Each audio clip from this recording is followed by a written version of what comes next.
Joining us, we have Alison Deighton, who is a director and co-founder of HelloDPO. And she'll be talking about how to set yourself up for success when you're preparing for a DSAR and sharing some key takeaways for people using AI to handle DSARs. For those of you who haven't met us before, HelloDPO is a law firm which specialises in providing clients with comprehensive data protection support, from legal advice to outsourced DPO provision. And Alison and the team frequently advise clients in responding to DSARs. They have years of experience both helping in-house teams to respond to DSARs and also providing sort of the full service review and managing the process start to finish when there's a larger or complex issue at hand. Weighing in on the technical side of things, we have Mark Anderson, who is the Managing Director of Complete Discovery Resource, or CDS. And he's going to be discussing the increasing role that AI is playing in helping organisations respond to DSARs, its strengths, its limitations, data protection and explainability issues, which I'm sure are at the forefront of a lot of people's minds. So just a little bit about CDS.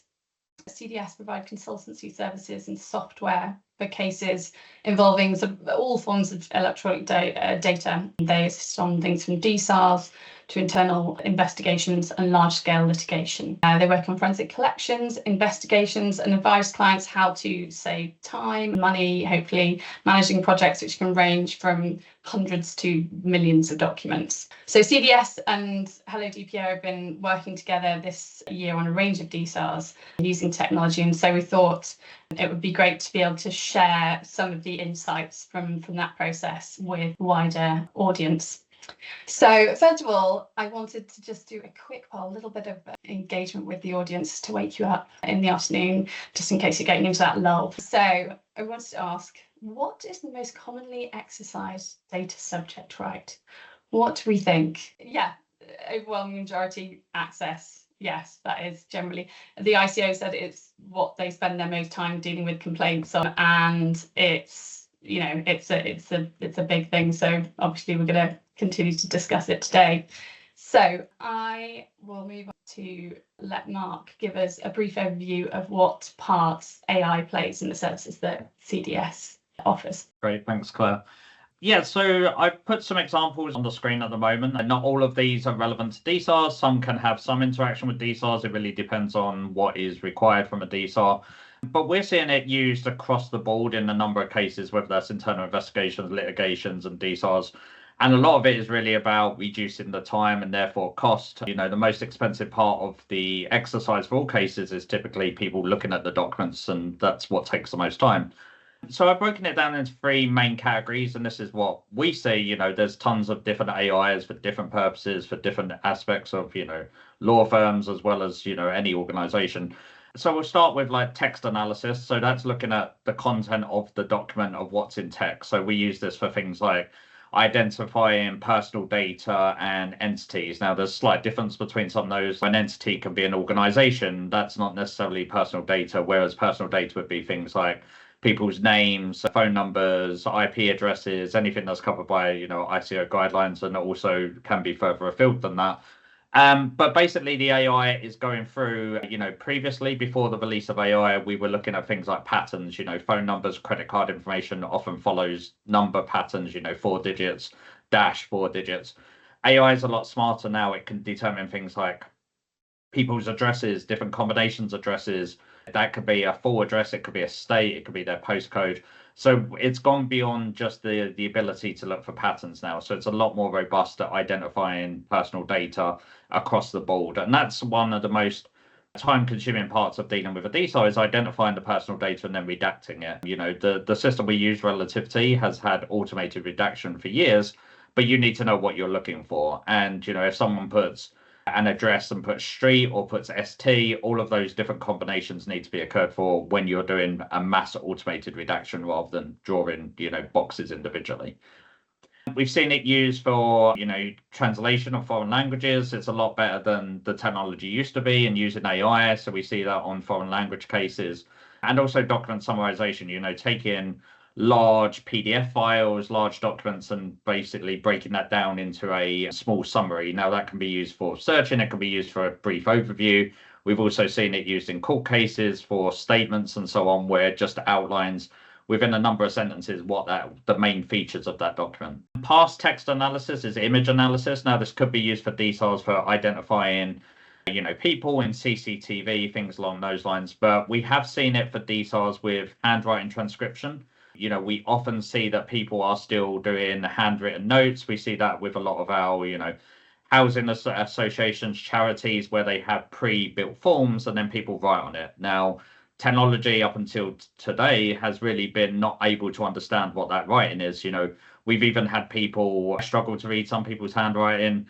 We've had people saying that younger people that are coming up through law firms, they don't know how to read what, cursive.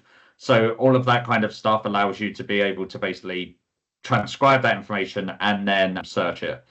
Being able to detect different types of objects and themes of the objects. We also see that audio and video transcription, if there's phone calls of people's calls to a call center and they're talking about personal data. I mean, it could be like a hospital, calling the doctors if that's recorded. Being able to search that and not having to listen to hours of audio. And then finally, and one of the most important features we'll be talking about in this presentation is document review. So that's basically looking over the contents of an entire document set and outlining what is the key information that you want to use. Now, that might be an internal investigation, explaining what the internal investigation is about and saying, show me documents that relate to this. It could be the same for a large scale litigation, ranging from 1,000 documents to millions of documents. But for DSARs, you're basically outlining what is the nature of the request. Now, that could be very generic and say, I'm looking for all personal data relating to this individual, or it can be more refined and saying, I'm looking for personal data related to a specific grievance. So what a human is doing is explaining to the system what makes a document relevant, and then the system, and we'll go on to this in a future slide, will score that document and say, this is the most likely to be relevant, and then identify the relevant content from that document. We've also seen it being used to create case timelines, witness statements, interview questions, and also identify privileged communication. So there's a lot of different ways that AI can get embedded within legal workflows, and it's really choosing the right tools for the right process. So, we're going to focus on the ones that really relate to the DSAR process as part of this. I think that's really interesting. I think already just in that you could, the potential time savings of outlining. I think the thing I was struck by there was the video, how, glancing down a transcript rather than having to watch hours of video. That seemed to be an amazing time saving. With that in mind, actually, just like to take another little poll. What's the longest time you spent dealing with a DSAR? But yeah, okay, interesting. So yeah, there definitely seem to be some complex and sort of large scale DSARs there. So definitely could benefit from a bit of time saving, I think. And then moving on. What are the main advantages in using AI assistance, and are there limitations that people need to be aware of, the situations where it wouldn't be appropriate? And could you kind of give us an overview of that? That'd be amazing. Yeah, sure. And I was at a conference 2 weeks ago, and I want to resonate the theme there is, well, there was two things that come up. One was, this is definitely an enhancement tool. It's not, as we'll go into the limitations, it's not a magic wand. It's not doing this for you yet. We'll see where that goes. But also, one of the key points was, this is the worst AI is ever going to be. Every month, every year, it's going to get better and better, and we'll see what the future holds. And I think we're going to discuss that towards the end of this presentation. But I'll start with the main advantages. The first is speed. The system can do about 100,000 documents a day. It does require some initial training and setup, as I kind of talked about, explaining to the system what is relevant, quality control in that, and then saying, look at my wider population for that. Now, most DSARs are not going to be 100,000 documents. You're going to get your outliers.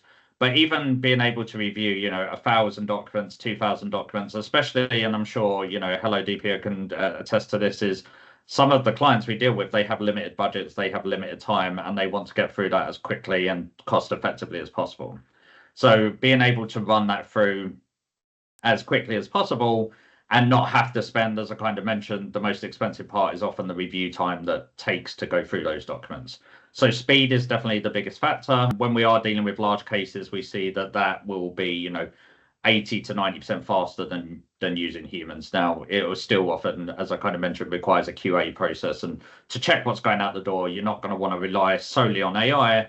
and not check what is, being sent out and that the redactions haven't been placed properly and so on. Accuracy as well. It really depends on the process you want to take. It can be more robust than just using search terms, but then there is a cost involved. So, do you want to use search terms and narrow it down and then use AI with the kind of proportionality element of keywords could miss things? But we have seen it be more accurate, and this will go on to the third point, and consistent than, often using a review team. That depends on, how long do people have? Are they rushing? Are they tired? Are they staying up till 4 a.m. to try and get a DSAR out the door? Is it being consistent? Are they being influenced by outside, distractions or their own personal opinion? AI doesn't get tired. It doesn't get influenced by, it'll be influenced, and we'll talk about this as well, by your prompts, what you're telling it to look for. So any consistency or influence will come from what a user's telling it, but it's not going to start bringing out its own personal, beliefs and saying, oh, I don't think that this relates to this person. It's going to be factual based on what you tell it. And then the cost benefits really tie into all of that is, if you're getting through data faster, if you're not having to put, 2, 5, 10 individuals reviewing data to get through it within your timelines, then you're going to be saving costs again on that human review. So there's a lot of benefits there in terms of speed and cost. Now, there are some limitations that you want to be aware of. The first one here, it's not really a limitation with the system, it's a limitation with people, and that's the fear in change. So we do understand that not everyone wants to use AI, trust AI, and that's why we often will run it as like a proof of concept at first. Let's run it alongside human review. Let's get people understanding that it is doing what it needs to be done. What are the benefits? Well, where is it being more accurate? Getting people to trust the system, because that is often one of the biggest things, especially for some organizations who have very strict AI policies that we need to kind of adhere to. Another limitation is the AI currently works on what's called the 4 corners rule. So it's going to look at a document and it's not going to consider that document in relation to any other document in the case. So it's only going to look at the content that's in front of it. That means that it's not yet built in basically knowledge and understanding of how documents link together. So one of the examples, and this leads on to the third point as well, which is about implicit information. If you come across a document where there's no reference to an individual in there and it says, he did this, she did that, they did this, we had a meeting with them, it's not going to know who he, she, we are. Whereas a human might be able to go, well, we know they had a meeting with this person on this date based on this calendar invite.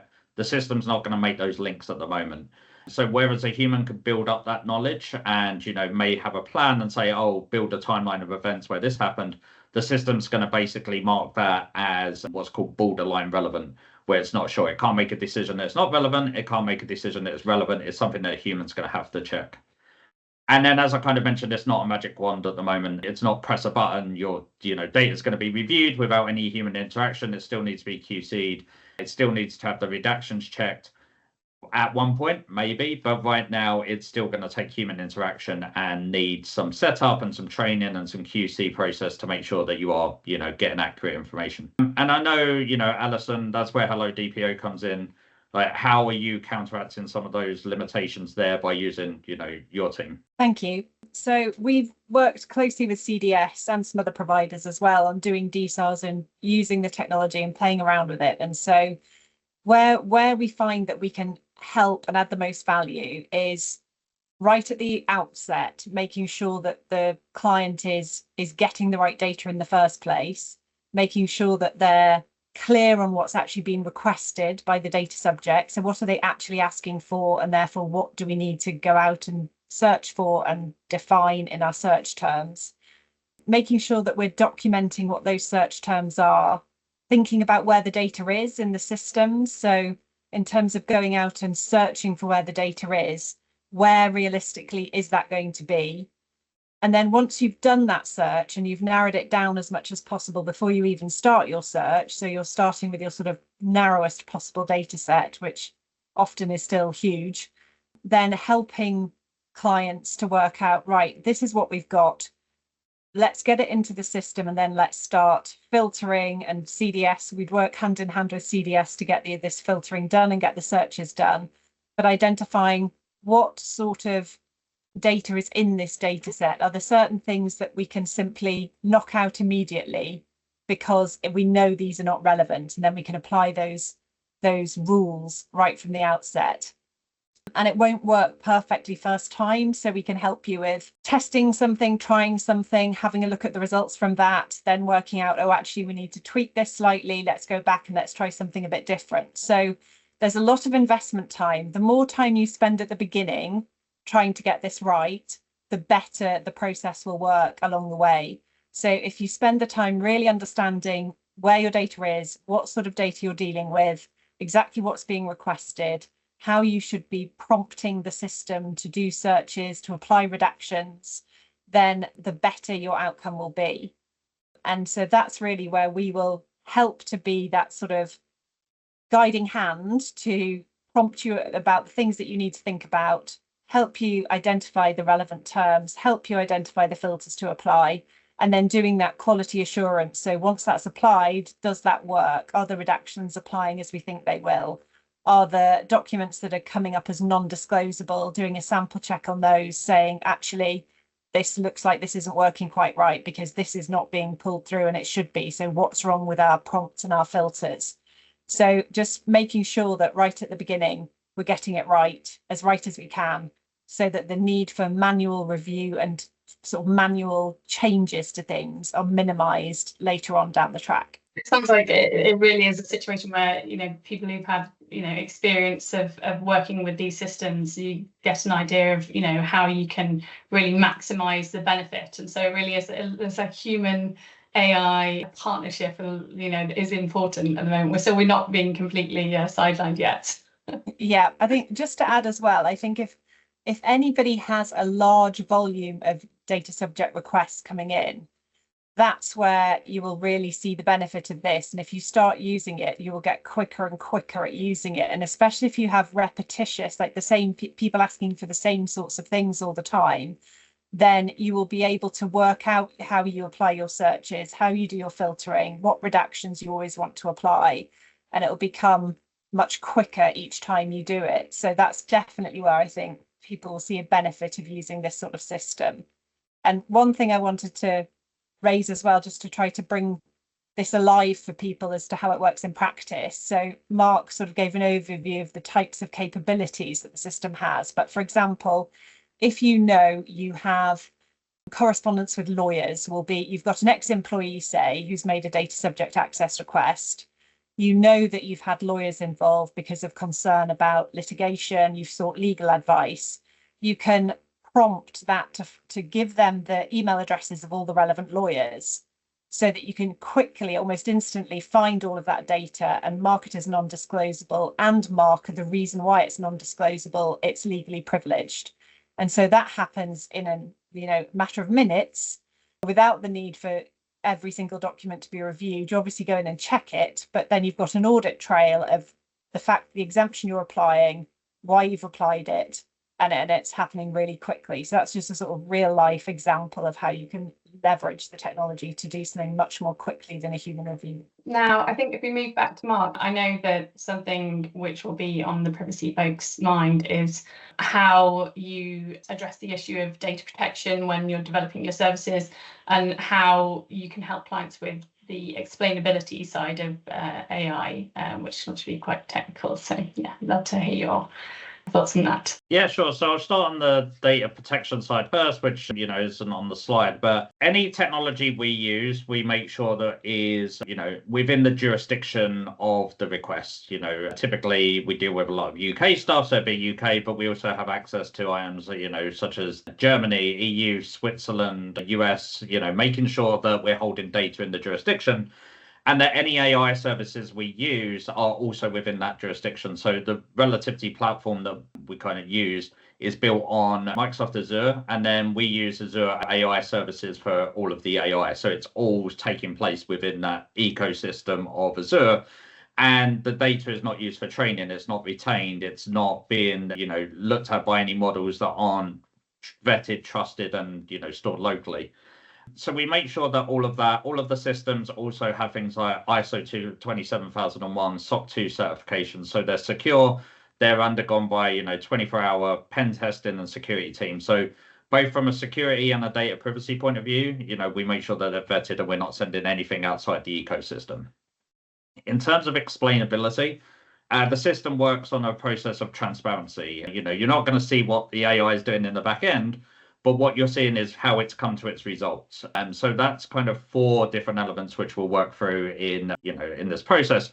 This is related specifically to the automatic review of the data. The other AIs have things like what's called confidence levels, like how confident it is that an object's an object. But in terms of the review, which is, probably the most important part of this, the system will score the documents and provide a rationale. So the scores between 1 and 4. So 4 is, this is very relevant to your case. This is definitely containing personal data by the requester.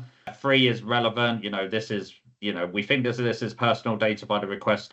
2 is unsure, or basically what's called borderline, where I'm not sure. That might be those documents that we talked about where it says he, she. We're not entirely sure that this is the person, or, is this personal data or is this business data? We had a case recently where it was a healthcare professional. So some of the text was about administering drugs. Now, is that they're administering drugs themselves, or are they administering it to someone else? So it will flag things like that where it's like, I'm not sure, I need more information in the prompts to define what this is, or, it can just be a human review of that to quality control it. And then a score of 1 is basically, this is not relevant, doesn't contain any personal data, it's all business data. You don't need to look at it. You might want to spot check it if you want to, refine your prompts. But that's the real main thing, is like, well, this is how relevant it is. And the rationale is basically describing why it's relevant. Why have I come to that determination that it's either relevant or not relevant? So you can see the version on the screen basically says this document contains John Doe's personal information, includes his name, personal email address, and so on. So it's basically saying this is why the document's relevant. The considerations is the opposite of that. That's playing like devil's advocate. It's like, well, I could be wrong because this. Now, it doesn't contain, in this DSAR, we said it specifically needs to be related to their grievance. And in this, it's saying, well, it's not related to their grievance, but it does contain their personal email address. Now, you could also say, depending on how you want to handle the DSARs, if an email was sent to or from the person's personal email address, that they already have access to it, and therefore they might not need to be provided that data. So considerations is, again, providing you that information as to, well, do you want to refine your prompts? Are you happy with our determination on this is, that this is not relevant to your case? And then finally is what's called citation. So people may have heard about hallucinations within documents. You've probably all heard the fear of court cases where it's like made up a court case that doesn't exist. I believe the AI is getting better at things like that. But what relativity does is it has to provide citation. So it has to say, here's the proof of my determination. So in this case, this is the personal information. So you can see it's broken all of that personal information out. It's highlighting it. And in the document itself, it will also highlight it. So this is basically saying, look, this is why it's relevant. This is why it might not be. But here's my proof, from the document as to why I've come to this determination. So all of this is around, explaining and providing transparency as to how that determination has been made throughout the process so that people can trust it. And it also makes review quicker. If Alison's team come in here and they can see, well, I know that this is very relevant. It contains their personal email addresses, and here's all of the personal information already highlighted, then it makes that QC process a lot quicker. Thanks. Yeah, it's really great to get that information on explainability from you, because I know obviously one of the big hurdles potentially is just thinking, oh, I don't understand how it works, and Mark, you're very good at doing that, so thank you for that. And now, shall we have a look to the future? So how do you think that, obviously we've discussed and said that, you said it's the worst it'll ever be. It's clear we're in a sort of situation where we're working, the human input is obviously still very important, and, and so we will continue to be even maybe potentially maximising it. But how do you see it sort of progressing in the future, DSARs and sort of other applications, and how fast do you think it will happen? How quickly are we going to get there? I mean, from my point of view, I would say that, if you look at technology over time, I always find this chart really interesting. Is, from the birth of man, it was a very low, obviously things seemed fast there, the invention of the wheel, invention of fire. And then if you look at how technology improves today, it's just straight up. It's so quick, the improvement. And, AI is also building AI. The more AI we have, the quicker things get built, because the AI is also learning, which, comes up with ethical issues and all of that stuff. But, as I kind of mentioned, this is the worst it's ever going to be. I think it will improve rapidly. I think places where it will change, and I think it's also, a weigh up against each other is there is a cost involved with using AI. You know, it's very energy intensive, it's very resource intensive, you know, you need to pay for that kind of structure. So there is a cost involved. Now, older models come at cheaper costs, but newer models, the, you know, the latest thing come, you know, around the same cost. So the lower ones start going down.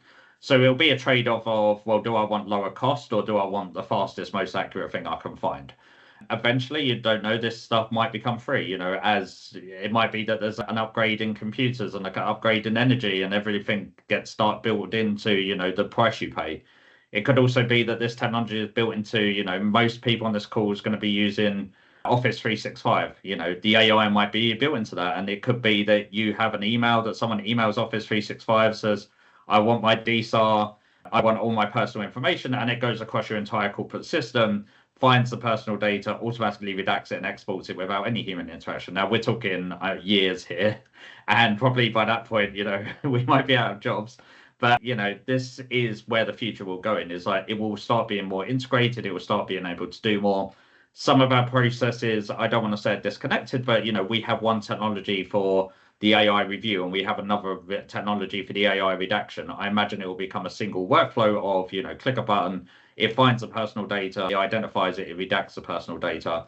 And I imagine that's going to come a lot quicker than, you know, the kind of completely interactive, free, built into Microsoft kind of functionality. So I see that happening in the next year or so, where it's just, you know, prompt it and then it redacts that data for you, and then it's just a QC out the door. Really interesting. I think it's just sort of anecdotally, even working with sort of AI over the past, you know, 6 months to a year, it's just incredible how quickly it's just becoming more sophisticated. And you sort of, you know, you looked at it a few weeks ago and you ask a similar type question and you're like, oh, just subtly different, subtly better. And but it's, you know, but that's a really short time frame, and it seems to be accelerating. You know, super exciting. Obviously, yeah, we hope we're not out of a job, you know, that soon. Yeah. But I imagine that most people, I was going to say, I imagine most people weren't even using AI a year ago. And now probably everyone's using, you know, ChatGPT. I mean, I use it outside of the work we do, but for things like improving my, you know, RFP responses, you know, I never send anything out the door and just say, use the AI. It's very much, I write something, I give it to them. I then vet what it's written, because, you know, it's coming up with a lot quicker than I could do this sort of stuff. I see people on the trains now, you know, with the ChatGPT app, you know, typing things in constantly. So how that's changed within a year, you know, a year from now, it's going to be a whole new world. Great, thank you. And then I think just to wrap up, Alison, if we can come back to you, just for some sort of key takeaways on using AI technology for DSARs, and specifically sort of looking at DSARs and how they can help. And yeah, thank you. I'll just pick up as well on the future. I think it'll be interesting. Obviously, under GDPR, clients have an obligation to facilitate data subject rights, and as part of that, I could well see that in the future there will be an expectation from regulators that you will make use of the available technology to ensure that you respond promptly and without undue delay to data subject access requests. So I think it will get to a point where there's almost an expectation that you are using this technology because it's there and it's working well. I don't think we're there quite yet, but I think it's something that people should have one eye on over the next few years. So key takeaways in terms of things to think about. The first one is about training your teams to understand what is personal data in the context of a DSAR. This sounds very basic, but what we find with the teams that we're sometimes working with clients to actually find the data in the first place, they don't necessarily know exactly what personal data is. And it could be either that they think too much information is personal data, so they think any document with someone's name in it is personal data and has to be disclosed, or the other way around, that they think, oh, if it doesn't have their name on it, it's not their personal data. So making sure that when you're doing your searches and then when you're doing your reviews, everybody involved has a really clear, consistent view of what you are considering as personal data and how you're applying that is really key. And so, for example, very often we'll have multiple emails, multiple Teams messages that are all to do with just business processes, business matters. Someone happens to be copied in on that because they, you know, involved in the matter. but none of the actual content of that document is anything to do with that person. So none of that content is their personal data. So making sure that everyone's really understands that from the outset is important. Knowledge is key. So understanding how to apply the exemption. So thinking about the context, getting a really good understanding of the type of data you've got. You can get the AI to review it, potentially to redact it, but you need to understand it, because if you're checking it, you need to have a really good understanding of why the person's made the DSAR, what sort of data is in there. And then only with that knowledge can you then think about the exemptions that might be applicable and apply them properly. So make sure you get that background information, make sure everyone involved in the review understands that information as well, so that when you're applying the exemptions, again, it's being done properly and consistently, whether that's at the actual application stage or during QA when you're checking. Document. So make sure when you are doing your search, something that we quite often see with DSARs is that the complaints come up because people think you haven't given them something that they are convinced exists. And so they will complain that you haven't searched properly because you haven't given them X, Y, or Z. So when you're doing your search in the first place, make sure you document how you are approaching that search. So you need to do a reasonable and proportionate search. So one of the things that we help clients with is we'll have a document where we set out the scope of the request. We make sure we break that down so we understand exactly what is being requested. Then we will talk through with the clients, well, what systems, where is this data likely to be? So we will identify the systems where it's likely to be and justify why those are the systems that should be searched. And if there are other systems where we're convinced there won't be anything, but they're significant corporate systems, you might want to just justify why they're not being searched and your rationale for that. And then think about your search terms. So if there's a date range being applied, or if it's only a particular topic that they're looking for, make sure that you document how you are searching or filtering for that specific information and the terms that you're applying, so that you can, if there is a challenge, if the regulator asks for it, you can demonstrate exactly what approach you took to show that it is a reasonable and proportionate search. Then in terms of your audit trail for the review, you obviously want to, if you're filtering within the tool, then you need to show how you're doing that and what search terms have been applied. So within relativity, in this case, you would have that audit trail that shows what terms have been applied. And you'll want to show what QA you've done, who has reviewed it, what sample checks have you done, how have you checked that this is working properly. So making sure you keep that full audit trail, that you're tagging documents appropriately so you can easily see why decisions were made, who made those decisions, and that you're justifying those approaches. And if you come up against certain documents where they're a bit borderline and you're taking a view on them, then make sure you're documenting the justification for that. Put that in writing, have it ready to provide to the regulator.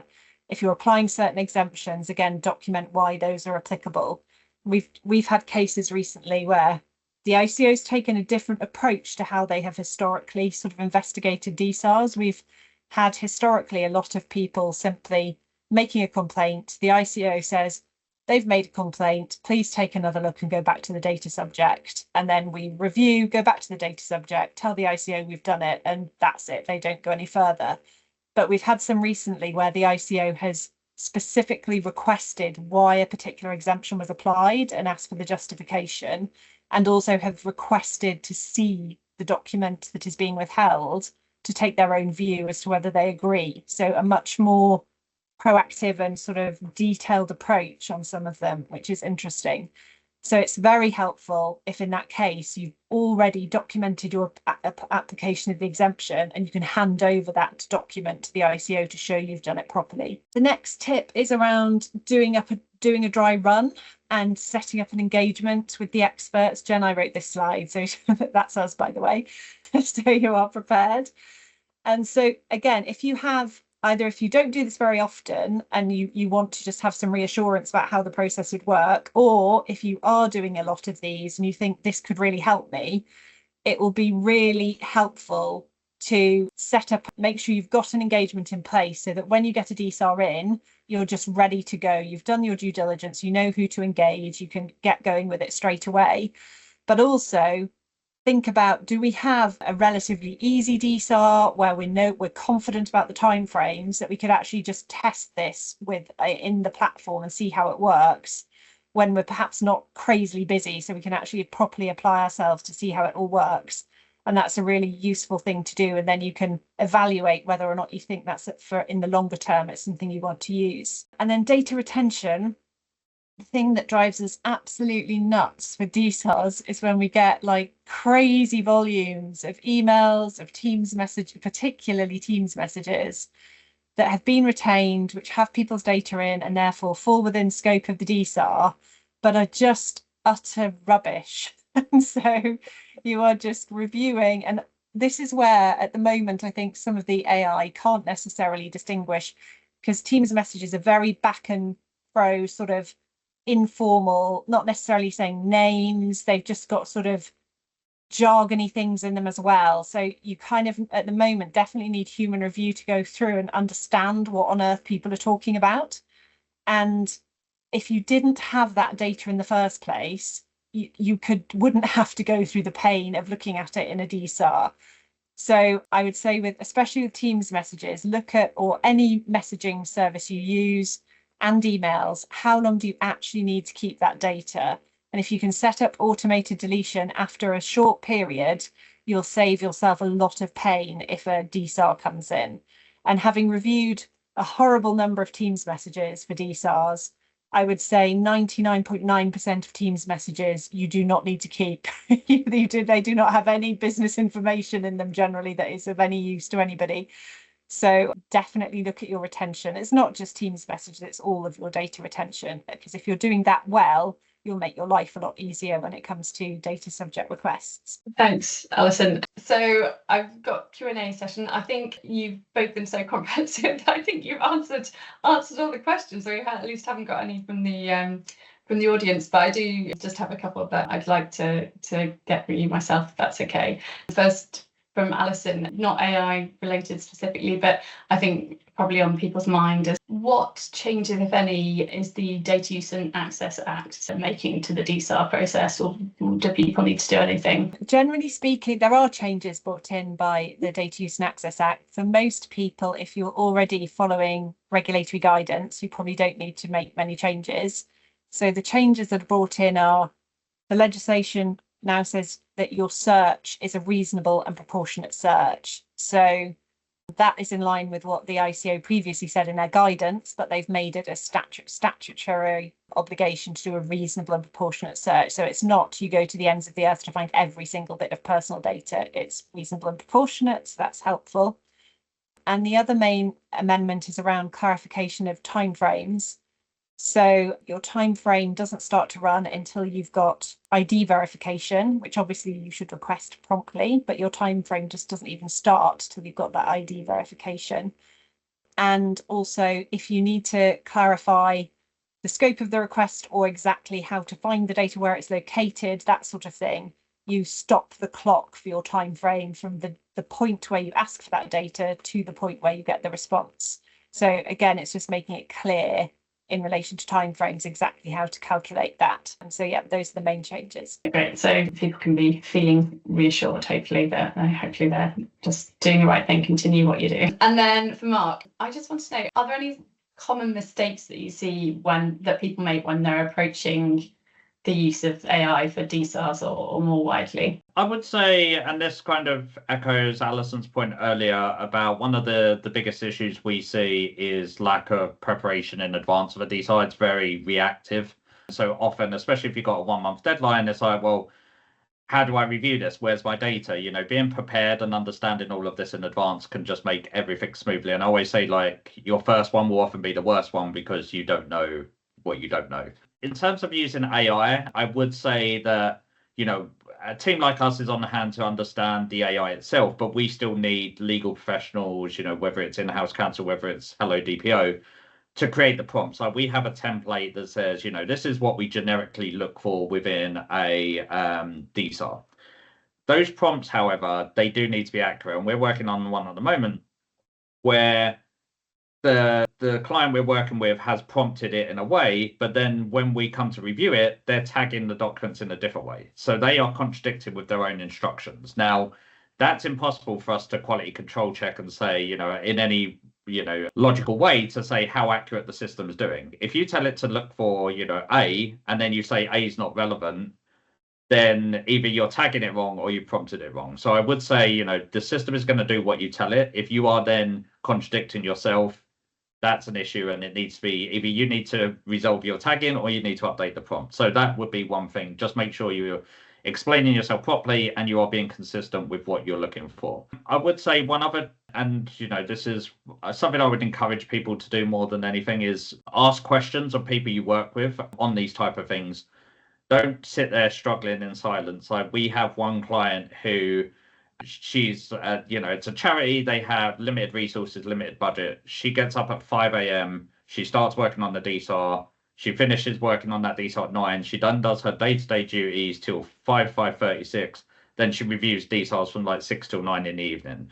Like, there are better, faster ways, and I do understand, not everyone can afford everything, not everyone has the time, resources and budget to go through it, but do speak to people, because don't struggle in silence. There might be better ways to do things, lower cost ways to do things. AI, if it's not the most expensive thing in the world to use, it does add up, but if that can save people time that they can put better towards, their interaction with the business and doing their day-to-day duties and so on, then I would say, yeah, talk to people. Don't just sit there struggling with doing what you do day in, day out, because that's what you know. Can I just add to that, Mark? So I think that's something that sometimes clients are put off by the cost, because there is obviously an upfront technological cost to using the platforms. And people might think, well, we can just get our internal people to do this review and then we won't incur that cost. But actually, if you quantify the time that your people are not spending in the business because they're looking at DSARs,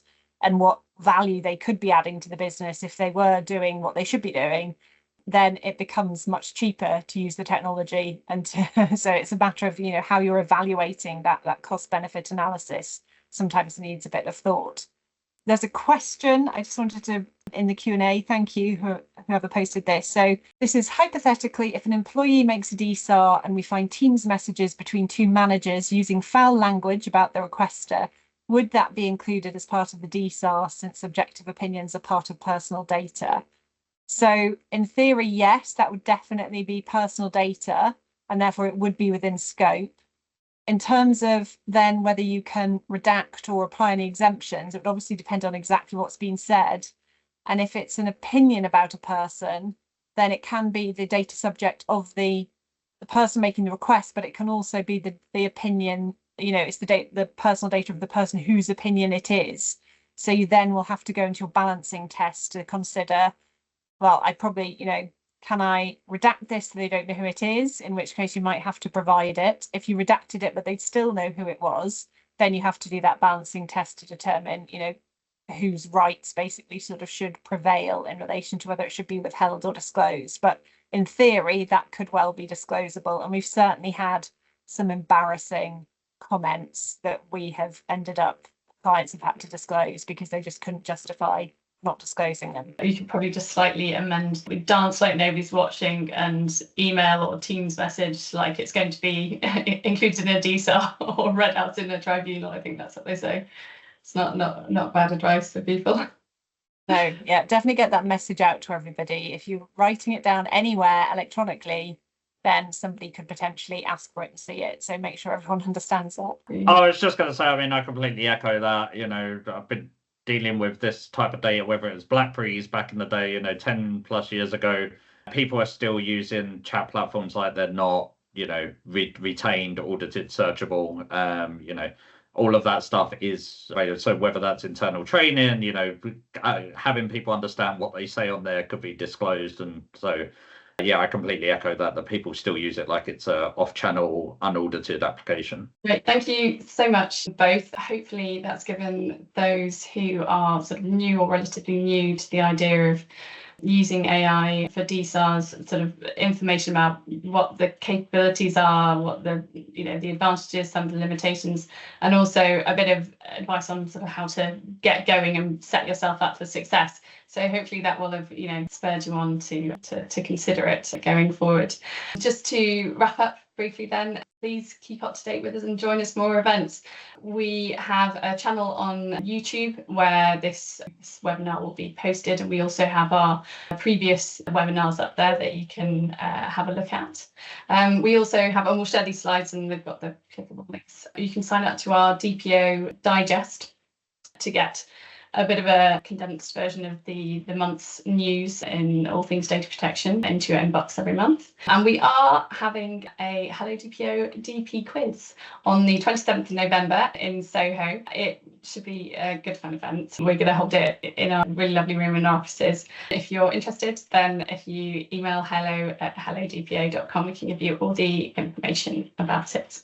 But thanks very much, Alison and Mark, and I will end the event there. Thanks very much, guys. Thanks. Thanks, Bye. everyone.